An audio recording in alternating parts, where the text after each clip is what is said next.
Good morning and welcome to our event, the nation's demographic crossroad, which we're entering, rising diversity, youthful activism, and the 2020 election.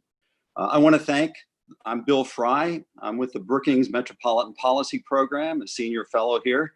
I want to thank the Metropolitan Policy Program and Brookings Institution Press for organizing this event.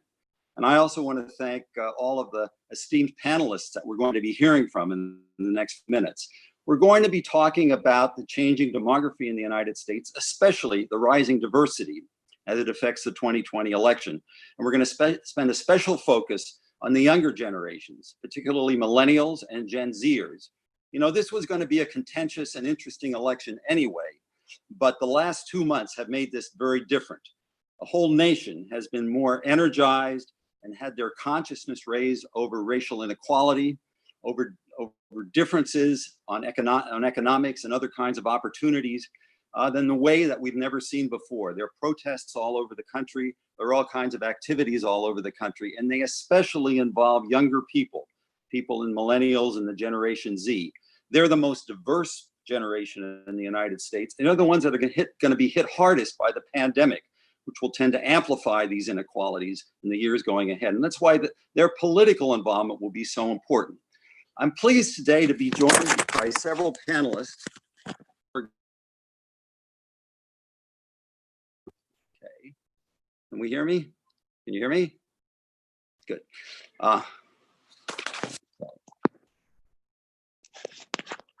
I'm pleased to be joined by several panelists who are heavily engaged in organizing and understanding what's going on the ground. They're going to be heavily involved over the next several months. They're from the NAACP, they're from Voto Latino, they're from other organizations that are important. And so we're going to be talking with them later. That's going to be the energized part of this discussion. But I'm going to start out by doing a demographic overview of what's going on in the United States by looking at a PowerPoint here, which we're going to try to get up.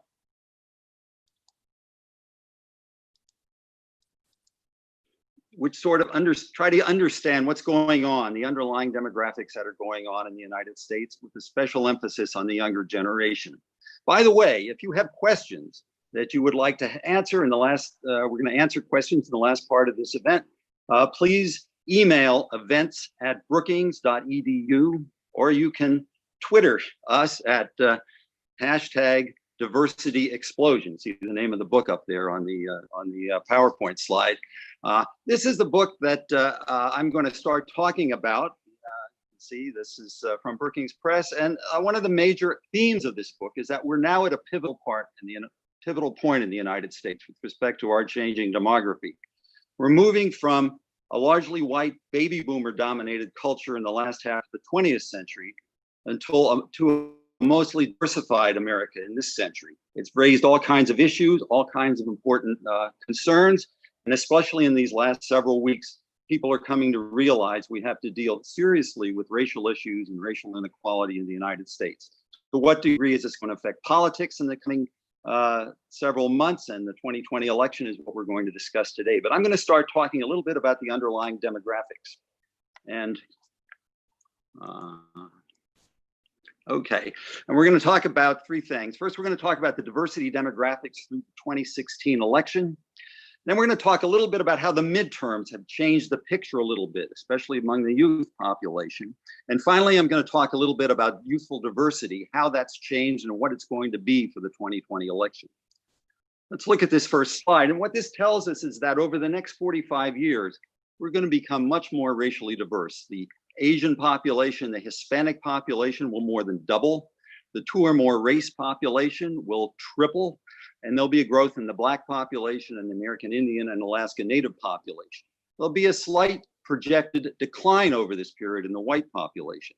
And why is that? Well, it's because whites are older. There are more deaths than births even today within the white population. And many white children are going to be part of interracial marriages. Their children will be mixed race, and those people will go into the two or more race generation. And so we're becoming much more racially diverse than we were before, and that's going to continue. But the important thing to understand is this diversity is much more accentuated among the younger population. You see on this chart going from the younger population over to the older population, the racial or ethnic makeup.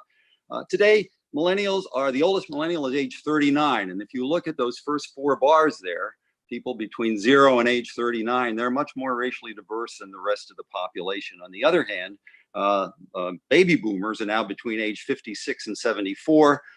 They're still fairly white compared to the rest of the population. Now, this has made an impact on social discourse, social politics in other ways, because the older population, surveys have shown from Pew and other places, that they're less likely to be accepting of the new racial diversity that we've had in the United States for the last 10 or 20 years. And this shows up in their politics and some of the issues they support or don't support. And we've seen this in the last couple of presidential elections, where the candidates, especially the current president, have made this sort of an underlying issue, the way he's trying to discuss the changing diversity with his issues on immigration and so forth. So we're becoming more diverse from the bottom of the age structure upward. We're also becoming more diverse from the melting pot areas of the country inward. This map shows for all the counties in the United States which race or ethnic group is overrepresented, or I should say highly represented, compared to the nation as a whole. And you can see in the South, there's a large number of counties where African Americans are highly represented. And that's increasing because for the last several decades, there's a lot of Black migration back to the South, to states like Texas and Georgia and North Carolina and Florida. But in the other parts of the country, you see overrepresentation or high representation of Latinos, of Asians, of American Indians, Alaska Natives. There's a big swath of the country that looks like it's pretty white, but those counties are pretty small. Only about 30% of the population lives in those places, and a lot of those populations are shrinking. So we're becoming very diverse, not only from the younger ages upward, but from our major urban areas inward. Now I want to say how this is impacting politics. What we're seeing here is the eligible voter racial profiles from 2004 on the left to 2016. Those are the presidential elections of George W. Bush, up to 2020, right? 2 presidential elections of Obama, and then of course Trump, and then we have 2020. So we see the white share of the eligible voter population is higher than for the population as a whole, but it's largely because the younger part of the population, the under age 18 population, not yet ready to vote, are the most diverse. Still, the eligible voter population is becoming more racially diverse over time. And the reason this is important is if you look at the voting patterns of different racial groups, here we see over the last 4 presidential elections, again, George W. Bush, the 2 Obama elections, and then Trump, the Democrat minus Republican voter margins for each major racial group. Now, just a note about what this is. The voter margin is positive if they voted Democrat. It's negative if they voted Republican. And you see the big takeaway from this is the white population has voted for the Republican candidate for each of the last 4 presidential elections. In fact, this has been the case for every presidential election going back to 1968. So that's likely to occur again. And even though those numbers look somewhat smaller than they do for the other racial groups voting Democrat, they're applied to a very large white population. What's really important to look at is the very strong Democratic support among African Americans. And it's extremely high for the 2 elections of Barack Obama, margins of 91 and 87%. Underlying this is also a big voter turnout among minorities, people of color, during those 2 particular elections. So the Barack Obama election really brought out the minority populations, especially the Black population, and especially the younger Black population. Very high level of turnout for younger Blacks in 2008. And that's what helped move things along. Of course, Hillary Clinton, although she won the popular vote in 2016, she lost the presidency because she lost the Electoral College. And some of that had to do with the lower turnout and lower support, even though it was pretty strong among Blacks and Hispanics and Asians. This is probably the most important chart to focus on, though, given our discussion today. And this looks at the voter margins, again, Democrat minus Republican, for 4 different age groups. There's the under 18, the 18 to 29 group, 30 to 44 group, 45 to 64, and 65 and over. Focus on the right part of this chart, that clump of 4 bars there. And what you'll see is that in 2016, the 2016 election, the under 45 population voted strongly Democratic. The over 45 population voted strongly Republican. Again, this kind of generational divide that I talked about earlier. But if you look at the other two clumps of bars, the middle one are just the minority populations, the people of color, which are all lumped together there. For every age group, they voted strongly Democratic, but especially for the under age 45 age groups. And even though on the left, you see the age margins for the white population, and they're all Republican, they're least strong for the underage, for the 18 to 29 population, stronger for the people over age 45. So you can see there's a very sharp generational difference here, and it really matters, but not only who turns out to vote, but how they vote. This kind of chart looked exactly the same for the 2012 election and the 2008 election. For the last three presidential elections, it's the under 45 population voted strongly Democrat. The over 45 population voted strongly Republican. I'm going to go over this quickly, but this shows the red and blue state makeup of the George Bush election and the two Obama elections. And what I just want you to show you is that on the left-hand side, the George Bush election, he won all of the South, those red states, all of the Great Plains states, all of the Mountain West states, which is a typical Republican pattern up until that time. The Democrats took coastal areas, New England, and some of the Midwest industrial states. But in both 2008 and in 2012, as a result of the increased diversity and the bigger turnout of younger minorities and older minorities in those states, Obama was able to take states like Virginia and Florida and Nevada and Colorado and New Mexico, and in 2008, North Carolina. These are very important, and I think this is bringing the Democratic Party more into other parts of the country as the diversity has moved into other parts of the country. Of course, in 2016, Trump won those key Midwest states of Pennsylvania, Michigan, and Wisconsin, and was able to take the Electoral College. Now I want to talk just a few seconds about the midterms, the 2018 midterms, which, as you know, was a very good election for the Democrats. They took over the Congress, and more importantly, in the Congress, they have a lot of young people in the Congress. It's a much more diverse freshman class, a younger freshman class, and one that has more women in it than it's had before. And a lot of that has had to do with the voting of the younger population. If you look, for example, at the margins by age, again, Democrat positive, Republican negative there, between the presidential election in 2016 and the House election in 2018, you can see that those two younger age groups, the 18 to 29 and the 30 to 44, voted much more strongly Democratic in the House of Representative elections than they did in the 2016 presidential election. In addition, on this next slide, they turned out a lot more. This looks at the turnout rates in the 2018 House election and the 2014 House election. Now, the 2014 House election is more comparable because it's a midterm election in terms of turnout. Look at the huge gains among whites, blacks, Hispanics, and Asians. Hispanics and Asians had the bigger increase in turnout during those elections. And again, these are 18 to 29-year-olds, made a big difference in a lot of the elections in 2018 at the House level and the gubernatorial elections. So this is a good sign in terms of how youth movement is going to be going along. But now let's go to the 2020 year. And here's a chart which shows the share of eligible voters in 2020 that are in each generation.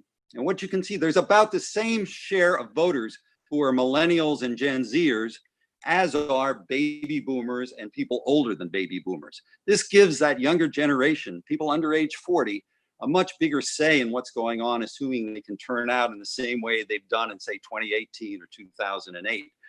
It's also, of course, a very racially, ethnically diverse generation. The Gen Zers and the millennials, much more racially diverse than the older generations that we can see here. And when you look at it at the state level, this map shows of the under age 40 population, what % of them are racial minorities. And in 9 states, the under age 40 population, there are more people of color than there are people who just identify as white. And importantly for this election are the states of Arizona and Florida, Texas, and Georgia. Those are states where the millennial and the Gen Z population are very diverse. And of course, as we know, they're the people who vote most strongly Democratic in the past. So it's important to see where they're going. I have one little slide here to show the comparison between the under age 40 population racial profile and the overall racial profile of eligible voters in the states of Arizona, Georgia, and Texas. And you can see that it makes a real difference where in Arizona, 44% of young eligible voters are Latinos. In Georgia, 36% are Blacks, and also a large number of Blacks and Latinos in Texas. So what we're looking at in this next election is a big opportunity for this younger generation to make a statement, especially given the kinds of issues that they're talking about. Will they make that difference? Well, the people that we're going to be hearing from for the rest of this panel are going to tell us about that because they're on the front lines. And I'm going to introduce right now NPR's Juana Summers, who is going to be able to make us a good discussion with the people that we have from these different organizations. I look forward to being part of this, and I'm happy to pass the baton over to Juana.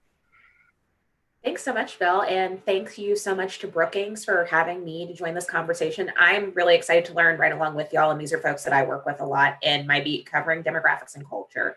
So I want to take a minute and introduce our panel. Bill, of course, will be sticking with us for this discussion too. Carolyn DeWitt is the president and executive director of Rock the Vote. Wisdom Cole is the national organizing manager for the NAACP Youth and College Division. And Brianna Carmen is the director of organizing and partnerships for Voto Latino. Again, if y'all are watching this and you have questions, we would love to include them. You can email those to events@brookings.edu, or you can tweet at us, and that's using the hashtag #DiversityExplosion. So we're going to just get right into it. We want to keep this super conversational. So folks on the panel, feel free to jump in if you hear something that connects to your work and what you're doing. But Carolyn, I want to start with you for this first part. When we talked ahead of this conversation, you told us that you see a historical problem with how we have talked about young voters. Tell our audience what you mean by that and what Rock the Vote is doing to change that conversation. Yeah, so, well, thank you to Brookings, Bill, and Juana, and esteemed colleagues here doing the hard work on the ground, Brianna and Wisdom. Good to see you guys again. What I think is a lot of times a misnomer and what is not really talked about a lot is that young voters are new voters. And that is the large reason why they do not vote at the same rates as older voters. They're completely unfamiliar with the process. They're doing this for the first or second time in a lot of places. And we'll talk about this probably in our conversation. There are active efforts to try to keep them from the process. And it is an archaic process, particularly when you consider what their day-to-day life looks like otherwise. And so a huge part of what Rock the Vote and others in the space do is simply education, walking them through the process step by step. I mean, things like the registration process, requesting an absentee ballot. And it is getting harder, as we've seen with the record turnout in 2018. We've noticed several different efforts in states to particularly target young voters and try and hinder their participation. Wisdom, I actually wanted to ask you about this because you wrote this op-ed for Mike that I think everybody should read. And you talk about this problem really passionately of youth voter access. Tell us what we're talking about there and what the work you guys are doing to make sure that young voters have that access looks like. Yeah, no, thank you for that question. So youthful access, especially for this upcoming election, is going to be very, very critical. When we're thinking about youth turnout, we're thinking about young people's access to the polls, as Carolyn talked about, their education. But what we're seeing particularly around our young people is they're asking for advocacy work. And so we work with some students out of Howard University who are actually asking for 2-day absentee ballots. And so they're actually working on a bill that they're going to be pushing forward, because if we can get Amazon packages in 2 days, we should be able to get absentee ballots in 2 days as well. And what we saw from the primary election, particularly in New York and other states, is that folks were getting the absentee ballots weeks after the election. And so we need to make sure that there is actually people advocating for us to ensure that we have access to the polls as much as possible. With this year, being a COVID year as well, we also want to make sure that young people are aware of how they can vote from home and actually what are those resources necessary to do that. And so I think that for our young people, they want to see action, right? We know that our young people are issue-based voters, particularly our young Black voters, right? We're not going to turn them out just by saying, go vote, but saying that, hey, these are issues that are critical to the voting rights fight. And then we need to make sure that we have advocates who are on the front line and people who are elected leaders who are actually going to make sure they have our concerns in mind and heart.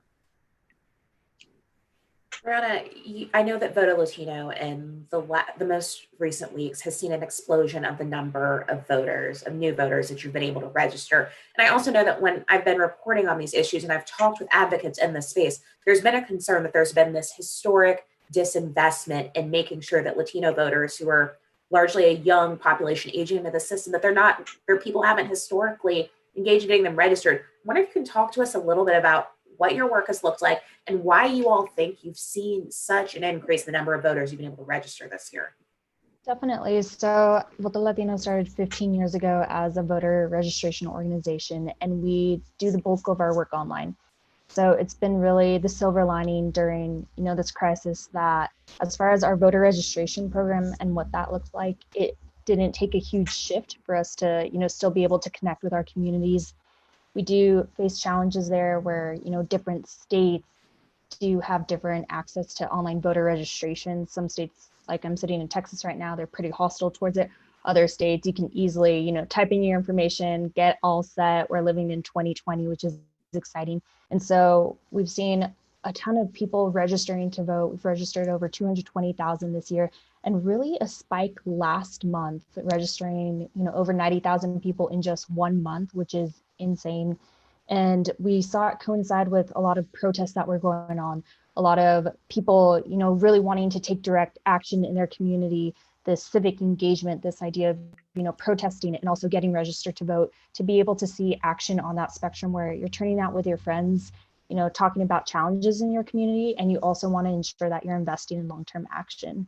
So at Voto Latino, we're really looking at engaging folks in both of those ways, making sure that they're registered to vote, talking about advocacy, trying to make voting a little bit easier and more accessible for folks, and giving them tools and education so that way they can be, determinants of their future. I know that we could probably have an entire hour-long conversation about the impact that COVID has had on all of the work that we do, but it strikes me that there are some inherent challenges there when you're talking about this young, diverse generation that you all are working to reach in different ways. So I'm wondering if we can just briefly touch on the pandemic and how it's changing the work and the impacts that you see on this generation, their civic engagement and voting. Well, I can start. So I think on top of the normal voter suppression that we see for young people and young Black people in a lot of the states that have been having a lot of issues around even just making sure folks are registered, what we're seeing is that, there's a lack of apathy and understanding for ensuring that the actual election is safe and secure, right? I know that a lot of people have been advocating to make sure that we have a fully funded vote by mail system, which we definitely need to make sure we have, but we also recognize that the mail system is not enough and that folks need to be able to turn out on November 3rd and actually vote in person. And so what are the safety measures or the PPE that's going to be in place to make sure that everybody's able to vote, right? We know that right now, the election isn't fully funded. And a lot of people in this period of time are saying Black Lives Matter, Black Lives Matter. We have a lot of corporations who are donating money and saying Black Lives Matter. But if we're going to say Black Lives Matter, we got to say Black votes matter too. And so we got to make sure that, corporations who are saying this, that Congress is fully funding the election and making sure that we are giving everybody access to be able to vote at any part, because this COVID year has definitely shown us that it's going to be a wild November. Yeah, I think as Go ahead, Brianna. as Voto Latino, so we actually teamed up with Rock the Vote and NAACP earlier this year. I believe it was in May, for this whole day of action and advocacy with dozens of other organizations to really push our network and our audiences to reach out to their members of Congress and let them know that, election protection and election modernization is important. Wisdom talked about not having enough money for vote by mail. We are also thinking about, poll workers, ensuring that people in the polls are representative of the communities that are voting. So that way there's not intimidation there. We're able to have people who can verify that the processes are actually in line with the law, and that people are able to go out and vote, safely. Our team did a poll earlier, and we saw that 3 in 4 voters are afraid of getting COVID. They think they might catch something when they're going out to vote. So how do we ensure that it's not creating a barrier? Our communities are educated. Maybe we're pushing them to vote by mail, hopefully getting funding for that, or pushing them towards early vote. So that way people don't have to choose between, voting for their future or, thinking about their health. And I think there are, I was going to say the coronavirus has kind of had two impacts. In the early stages of shelter in place, we saw a lot of young people, people in general, this is not unique to young people, but people just weren't focused on the election, right? They were focused on childcare, their jobs, their health. For students in particular, millions of students moved off college campuses during the primary season, so their ability to actually primary elections was very disturbed. Obviously, the events in June had a huge impact on awakening and refocusing on the election, and so a lot of us are are really gearing our programming to carry that on through the election and helping make sure that there is education about, okay, we need to be in the streets now, yes, but we also need to be carrying that forward to elect leaders who are going to help implement that change. And so again, coming back to it, it is a lot more education than even in normal election years that we have to do. Every generation is told they're the problem generation, but every youth generation turns out at lower rates. This election is going to be harder to navigate because the processes are changing. They're not even normal. So even their parents who might be walking them through the steps are kind of navigating this for the first time too. So it's a lot of education that we have to do this year. Wisdom, I see you nodding your head, and I know in that op-ed that we talked about before, you talked explicitly about the need for Black political leaders, Black policy leaders. So I wonder if there's anything you wanted to add there. Yeah, no, I think that what we want to see along with education is we want to see candidates who look like us, who come from our communities, just like Brianna was talking about in terms of like poll workers, right? Black students are more often to turn out if they know that there are going to be other Black students working at the polls. If I know that my homie's going to be working the polls from 7 to 10 or whatever time they're going to be working there, I definitely want to show up and show out because my vote matters and I know that I care about this person. And so we want to make sure we are instilling different metrics like that or different opportunities where young people can also be leaders in their communities. And so that's not just only being leaders in this election, but leaders in running for elected positions. And so when we think about young Black people in our democracy, it's not just about giving them a seat at the table, but actually giving them access to power, right? Oftentimes people are given performative roles. They're saying, hey, we want you to be here. We want to hear your voice, but not giving them actual decision-making power to actually change the course of our future and to determine our own destinies. We had a couple questions ahead of time, and one of them, and I'm going to telescope it a little bit because some of these touched on the same themes, was specifically about Gen Z, our youngest generation. And folks were asking how we are able to leverage the way that this generation, which is so self-mobilized and is being mobilized, how do we engage them? How do we mobilize them? And I'd be curious for any of you guys who want to touch on that. Yeah, so much of especially younger millennials and Gen Z, their lives are online. And it's easy for, older folks to think, oh, it's online, it doesn't really matter. But for them, online is so real. And so Circle out of Tufts University did some amazing research coming out of the 2018 election that really showed that online activism translated into offline activism into voting. And so there is a reinforcement that happens online. So much of the education and mobilizing and even the tactics and platforms that young activists are using are just, they're foreign to, quite frankly, a lot of the political and traditional outreach methods that a lot of groups are, older groups are using who are used to organizing older voters. And so that's what we're definitely seeing is mobilizing through digital platforms and social media. And at What the Latinos, so I know you asked earlier, Juana, about how things have shifted given COVID. For us, we really began the year thinking, we would do events and activations in communities. Quickly around mid-March, we realized that we're not going to be doing anything in person for at least a year.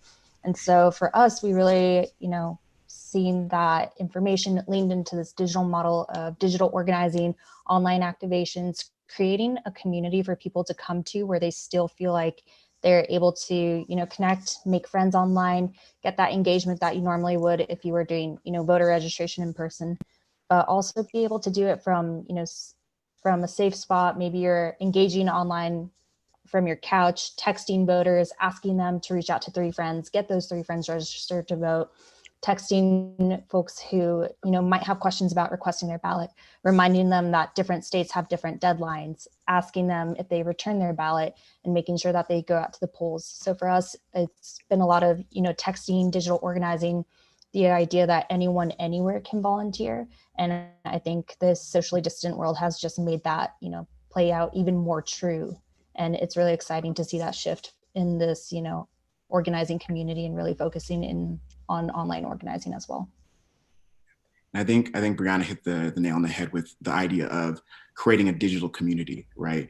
You can have digital programming, you can do digital events, but are you actually fostering and building a community that is moving towards the election, right? So this summer during June, we had a Black Civics Summer course, and literally just off of Hype alone and Cloud alone, we had over 3,000 people register for the course. We had anywhere between 200 to 700 people on each course, but it was not just us having the course and giving the information about the essentials of Black civics. It was the fact that people created their own group meets. They had their own study groups. They had their own study partners. They had their own study buddies, people to be a part of this course and continually work together to improve their knowledge to prepare for November. And so in addition to that, you know, we're seeing in terms of SMS, right? This past 2 weeks, we sent out 1.8 million SMS messages, but it wasn't just the message sending. It was young people coming together to have SMS power hours where they would play some music and talk about, you know, what's going on in today's society, what issues are most important to them for the election, and send out those messages together. And so I think having a community that is sustained through relationships, through understanding who we are, understanding where we come from, and building those bonds through this COVID period, right? Where a lot of this has been, you know, IG lives, it's been Twitter chats, it's been Twitter storms, it's been different ways that people can engage digitally, right? It's how are we coming together where even after this COVID reality, people that I may have never met in person, I have deep, meaningful relationships because we've worked in the struggle together. Bill, we got a data question that I'd like to throw your way. Oh, no. So I'm going to paraphrase this a little bit because it's a long one. But this person asked whether we are still measuring the right things. They point out that younger minority voters, younger voters of color, are significantly more progressive than their older counterparts if you look at the most recent Democratic primary. So the question they're asking is ethnicity as much as a factor that we should be looking at, or should we be talking about young progressives as opposed to young people of color? So I'm curious what your take is there from your research.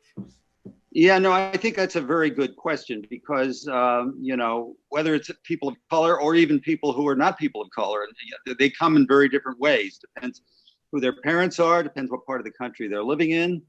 And, you know, I think that's quite significant. I know that, you know, there's a lot written about can the Democratic candidates pick up the Gen Zers and the millennials because they're not progressive enough, whereas maybe their older generations, their parents and so forth, are more on board, even within communities of color. And, you know, I think your question of whether those separations occur within those younger generations is also important. You know, most of the polling you see is just from a national poll or from a state poll, and it's not so much by sort of geography, say urban versus rural, or different regions of the country. And I think that will make a difference among even Gen Zers and millennials of color as to just how strongly they're going to be able to be on the progressive side of things. It's pretty clear that the number of Gen Zers and millennials of any racial group, especially people of color, is pretty strongly Democratic. The question is, are they going to be energized enough to go out to vote? Are those issues going to be so important to them that they're going to make that case, do all these nice things you folks are talking about, you know, take advantage of those opportunities on the web, or, you know, understanding what's going on in their local community and what they need to do to vote? Are they going to feel that strongly to do it? And I think that's really the challenge, you know, to make sure, you know, maybe they don't like the president, maybe they don't like what's going on in the country, but are they going to be so energized to go out and vote? And we saw that in New York in this most recent election, in the congressional election. A long-time Democratic Engel got defeated in the primary, and I think that can happen in certain places. But it's important, I think, not just for you folks, but for the Democratic operatives, to reach out to those different groups of millennials and Gen Zers to make sure they understand what they're looking for. I actually want to build on that a little bit if I can. I think the question isn't just are they going to be motivated to vote, which I do think is, I don't think the top of the ticket is going to be a motivator for young people this election. But I would also say that are they going to be able to overcome the barriers that are before them this election, particularly when we think about the research in diversity explosion, where the demographics are particularly changing in places like Arizona, Texas, Georgia, Florida, there is a correlation of where these voter suppression tactics are happening and where there are laws that are really challenging. And I'll let it up to individuals to determine, is there a causation there of an older generation that does not want to see the power of a younger, more diverse generation really flourish? So I think that is a part of the conversation as well. It actually ties into the next thing I was going to ask about, Carolyn. Someone else raised a question about voter suppression.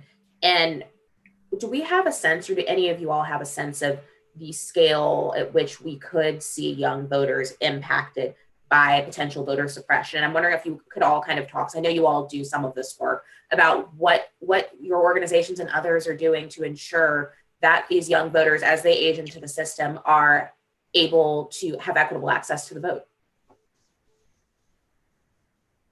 I know we're definitely seeing that in the state of Georgia, right? If you look at the primaries there, people were, in line till midnight, and then people started getting policed at the polls. And so in this summer that's been very hot, a lot of issues of police brutality, we're seeing young voters being faced even at the polls, being policed as well.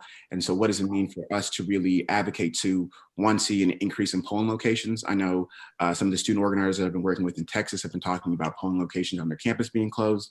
I know in North Carolina, there's students who are going back to campus in a couple of weeks, and they're talking about, are we going to be able to have polling locations available for students, even though students are living on campus, but classes are online, right? So making sure that we are having relationships with campus administrators, having relationships with local elected leaders to make sure that we have these things set up necessary for November or for whatever early voting structures that we're putting in place. Because I think really in this moment in time, the young people I know within NAACP and young Black people across the country, I think we're just fed up and we're saying, enough is enough. We're saying that we're done dying, right? We're done dying in our cars, we're done dying in the streets, we're done dying in our homes, and we're not going to be policed at the polls. And so we need to make sure we have structures in place, but that comes from having relationships with the people who are in power.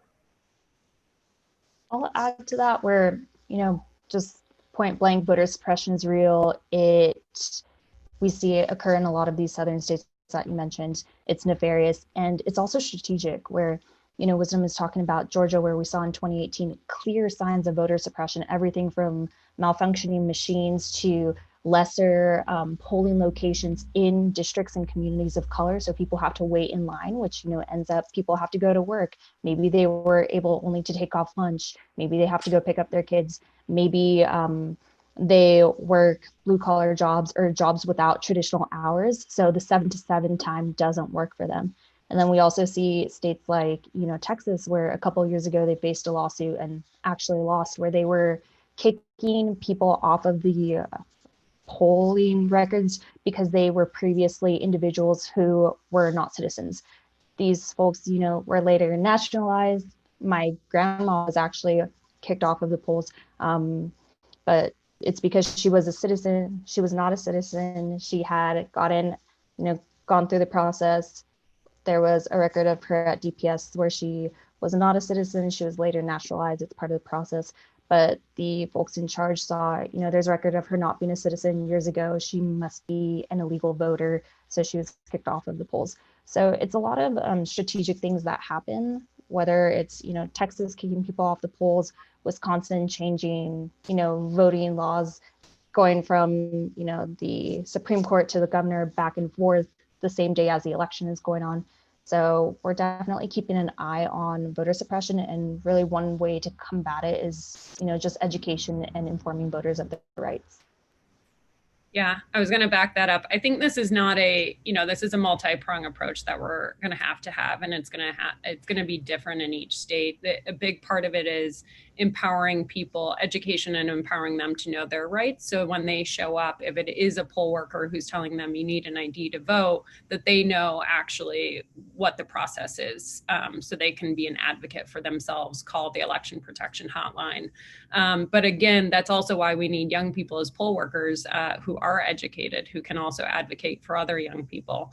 But since 2010, we've seen several states pass ID restrictions that are specifically targeted to young people and low income, individuals from low income backgrounds. I mean, in Texas, it's easier to vote with a gun license than it is to actually vote with a public student ID.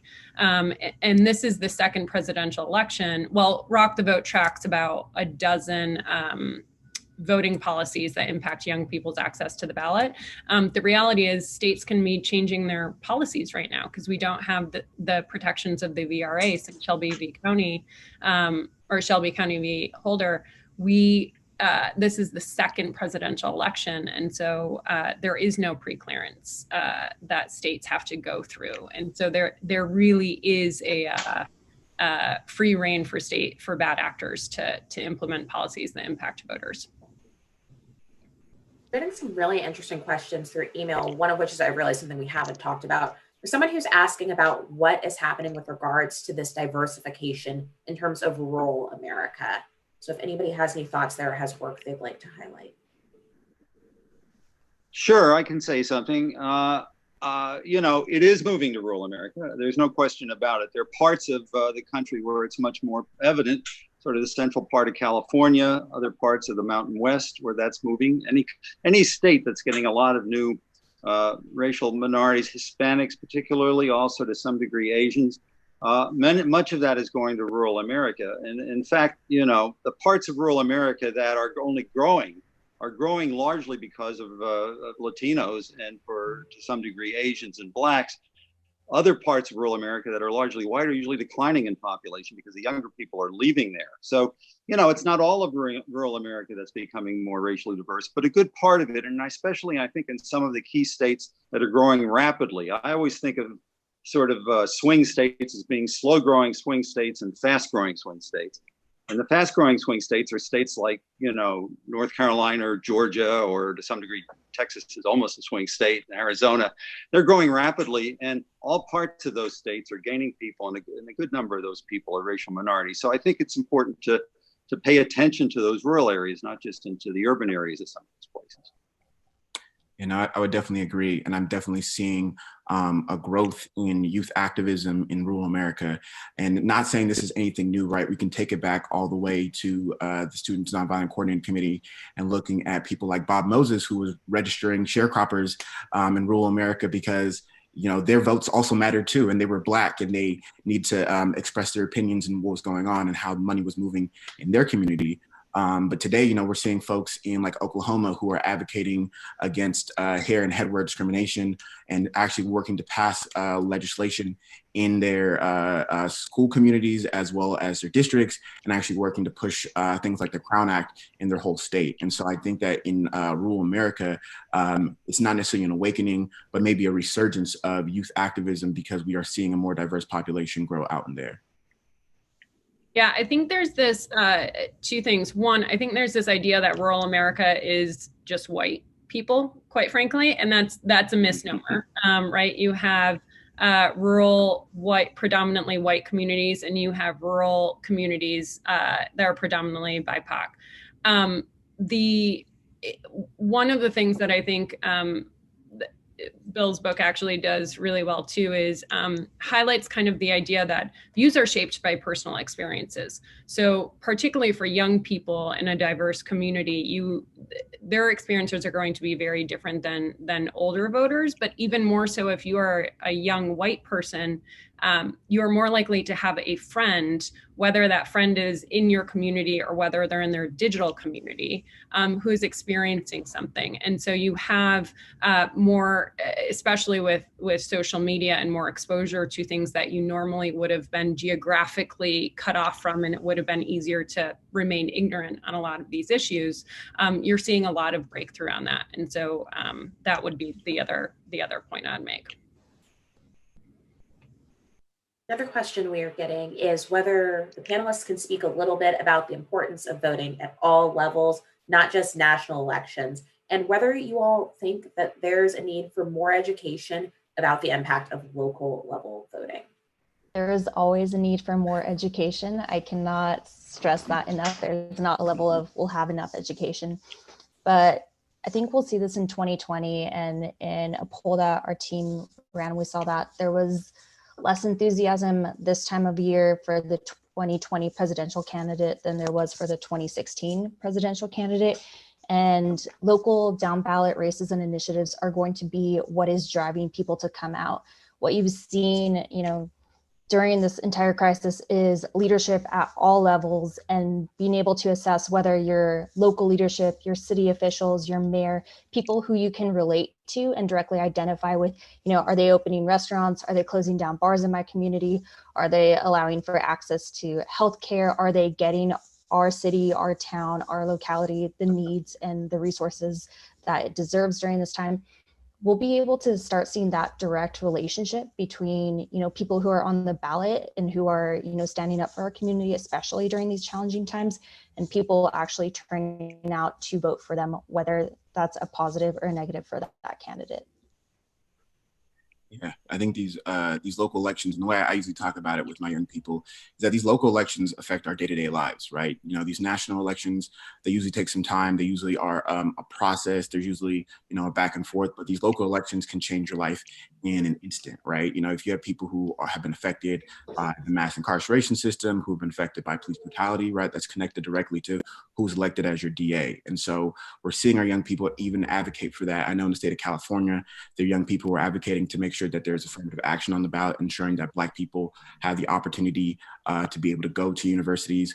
We see that in other places, folks are advocating to ensure that there are quality public education, right? We recognize that we're about to enter into this fall semester, and each state, each city, each community is doing something different. Some people are saying half the kids are going to come in on Monday, the other half are coming in on Tuesday, and then school's off Thursday through Friday. Some people are coming in on select days. Some people are not coming in at all. Some people are leaving after Thanksgiving and not coming back into the new year. And so with this new COVID reality, and thinking particularly on education, right, folks need to be able to advocate and vote on issues to determine that so that Black students or young people can have the resources necessary to be educated properly, right? Just because we have COVID doesn't mean that folks are lacking education or going to go into a new generation where folks didn't receive the same education or better education that we did. And so we definitely need to stress young people getting out there. And I think that goes back to that point of even seeing young people run for elected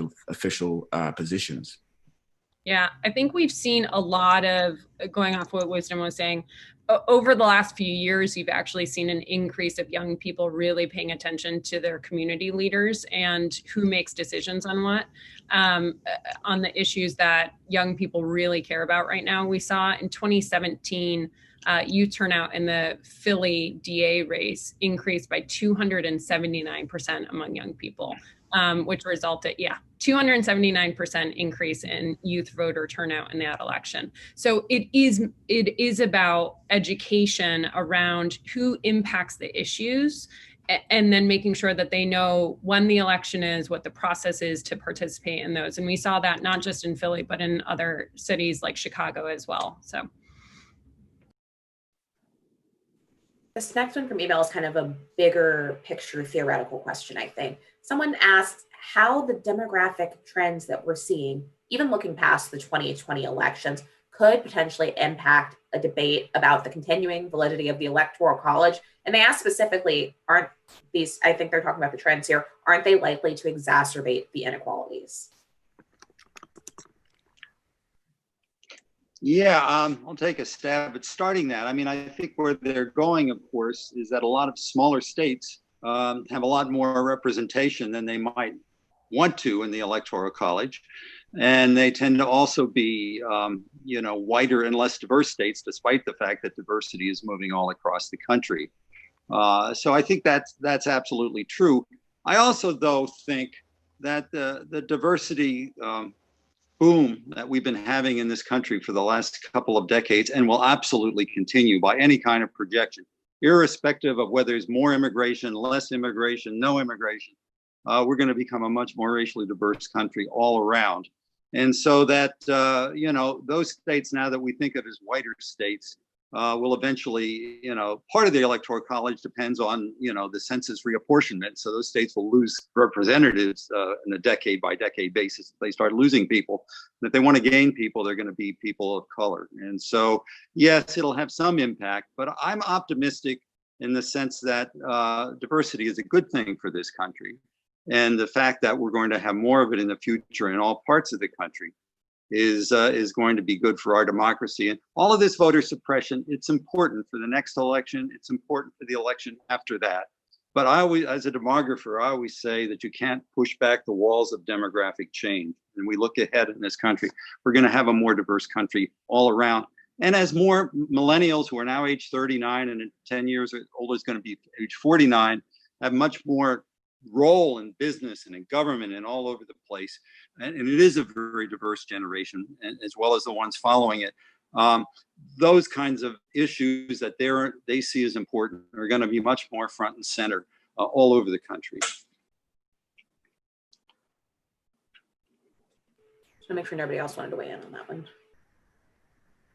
Yeah, I can. There are certainly, I can talk about the kind of current efforts that are. There is certainly the National Vote Interstate Compact that several states have passed. So there is energy, even from some of those less populated states, to actually recognize that maybe we need to rethink our system a little bit. And that has gotten a decent amount of traction in the last couple of years. And then, of course, we had the Supreme Court case a couple of weeks ago, I think it was, on the decision about delegates as well. It was really interesting, this year, this presidential primary cycle, to see it actually become a conversation where, we're talking about Iowa, which has less than 10% of its population that identify as Latinx, contrasted with huge states with millions in populations of, California, Texas, where the communities feel like their votes are essentially watered down and less important. You have 3 to 5 people for every, vote that goes towards the Electoral College in California or Texas, compared to, a state like North Dakota, South Dakota, Wyoming. So it's really great to see this conversation come up where we're talking about, systems that have been in place and challenging those systems to, actually double check, is this another barrier for communities of color towards voting? And is this, a contributor or actually something that makes our elections less fair and less equitable? So I think you wouldn't have that conversation if there wasn't this changing shift in demographics. Exactly. And I think people are just becoming more hyper aware of it, right? This past summer during our Black Civic Summer course, we studied every, elected position in the country and recognizing that there is actually a lack of consistency around folks' term limits, around how many times people can run for elections. It's very, very complex. And I think that's strategic, right? Strategic to keep people out. But folks are saying that, enough is enough, that we need to understand this so that we can master it. And then we need to make sure that we are advocating to change that so future generations don't have to go to the same issues that we went through. Yeah. I think that what this is also highlighting, and the fact that we're having a national conversation that's accepted of a debate around this, also brings up the fact that, democracy is not a state, it is a process. And what I think that this generation is really going to be looking at is, do the systems that we have in place really serve the goals that the founding principles were on, right? And that, and the population that we are, are the people, is this a government of the people, by the people, and for the people? And, looking at things like ranked choice voting, looking at participatory budgeting and other systems that that make up our government and how it works, and whether or not it is really representative and how we can improve it. We've gotten at least one question that's specifically about the presidential race, and I kind of want to talk about that in a very targeted way. I think over the last few weeks, we've seen a lot of conversations from both sides of the aisle that have focused a lot on suburban voters, seniors, not as much conversation from either side of the aisle about young voters. So a question that I have frequently as a journalist is, what's at stake if candidates, and not just the former vice president and President Trump, but candidates up and down the ballot, if young voters, the populations that we all are talking to on a daily basis, if people aren't spending money and time on them, what are we at risk of losing?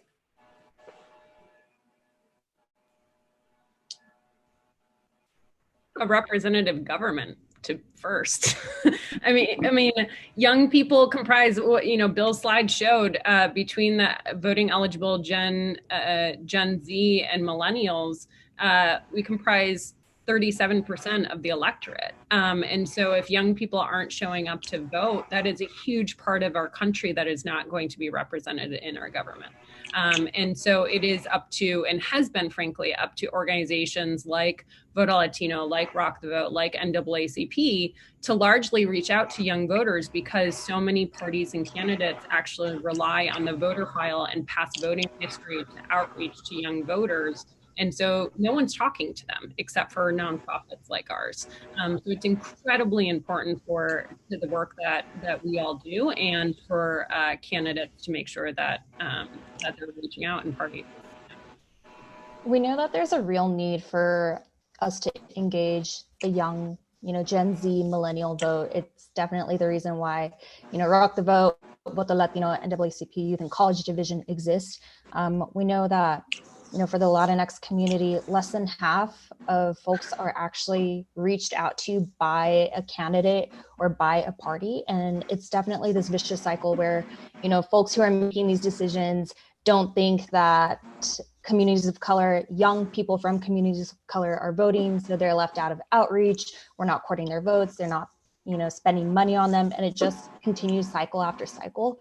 So for us, I think it's definitely, makes it so important for us to reach out to these communities who are first time and new voters, get them registered, provide the education and ensure that they are part of this process, because then you see, legislation that doesn't look like you passed by representatives who don't look like you and who aren't for you, contrasted to amazing wins that we saw in 2018 that were highlighted earlier this year, where 2018, the freshman class was the most diverse that we have seen in the House of Representatives. You saw the election of, individuals like Alexandria Ocasio-Cortez, who was elected by young and new voters who look and are represented by her district.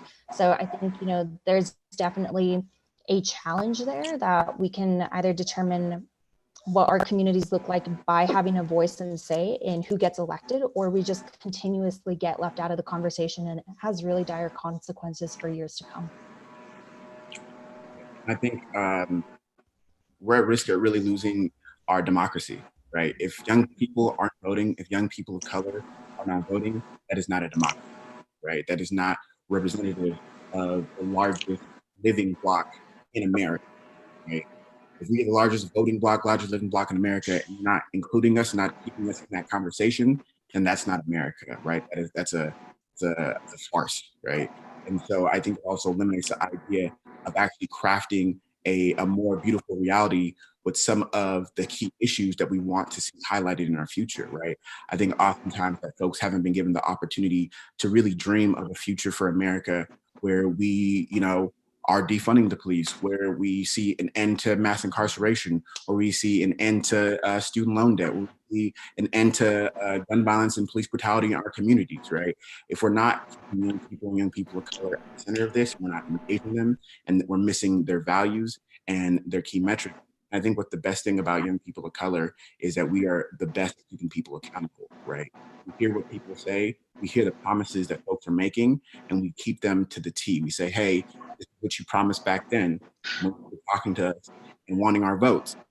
This is what we want to make sure that you follow through when we elect you, right? And recognizing that as young people, we have witnessed the hijacking of elections. We've seen corrupt politicians over and over again. And so for us to really get back engaged in the system in this year, in this time, in this COVID reality means so much to us. that we must see the process through, and we must make sure that we open this process up to all young people.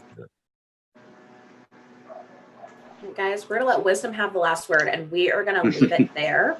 Thank you so much to all of the panelists for joining today, Carolyn, Brianna, Wisdom, and Bill. We have been so thrilled to have this conversation. I hope that everyone who's watching follows all of these folks and their organizations online. I know I learn a lot from them every time I talk to them. And thank you for Brookings for letting me be a part of this incredible conversation.